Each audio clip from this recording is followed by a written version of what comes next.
হ্যাঁ, ওয়ালাইকুম আসসালাম। আপু কেমন আছেন? এই যে আছি,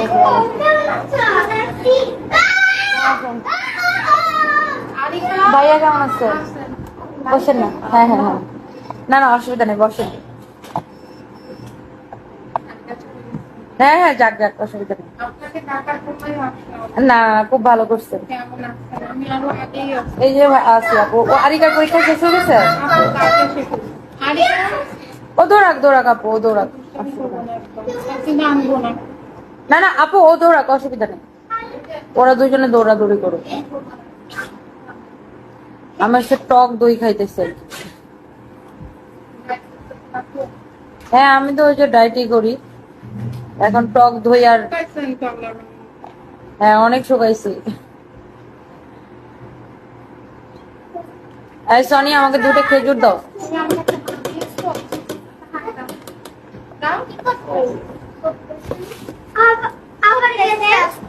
কি করতেছি? আন্টি হচ্ছে টক দই খাচ্ছি। চলে যাব।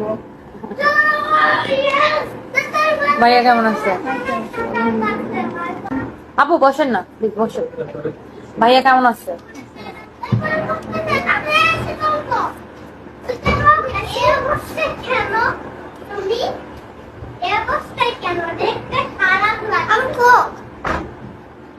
আরিকা, তুমি কি খাবা? কোক খাবা? কোক আছে বাসায়? ও আরিকা একটা তো। So thank you so much, অনেক ভালোবাসা রইলো। আরিকা কি খাবে আপু?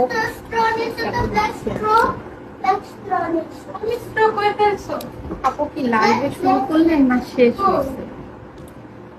শেষের দিকে, মাঝামাঝি শেষ করে দিব 5 মিনিট পরের মধ্যে। এখানে আমি হচ্ছে আপনার ওই ওটস ওটস মিল্ক, আর হচ্ছে আপনার আলমন্ড, আর হচ্ছে আপনার মানে আলমন্ড ওটস মিল্ক এগুলো আগে ভিজাই রাখি, আর এটার সাথে জাস্ট টক দই মিশিয়ে খেজুর দিয়ে খাচ্ছি। আপনি যে এমনি স্লিম আছেন, কি দরকার এত কষ্ট করা? না, আমি আর একটু 4 কেজি ওজন কমাবো। কেন? সুন্দর কি কম আছে? না আপু, একটা বয়সের পরে আর ওজন কমানো যায় মানে খুবই ডিফিকাল্ট হয়ে পড়ে। আর আমি যেহেতু আমার প্রফেশন এটা, তো আমাকে অবশ্যই মাস্ট বি ফিট থাকা লাগবে, কারণ আমি তো আলাদা কোনো মডেল নেই না। অলরেডি না, আর একটু ফিট হবো আর কি। আমার হচ্ছে টক দই আর ওটস খাই আর কি। আর এখন হয়েছে কি, মানে আমার ডায়েট করতে করতে এমন অভ্যাস হয়েছে যে এখন আমার কোনো কিছু খাইতে ইচ্ছা করে না, মানে ভালো লাগে না। ভালো লাগে না, মানে এর বাইরে আর কিছু খাইতে ইচ্ছা করে না।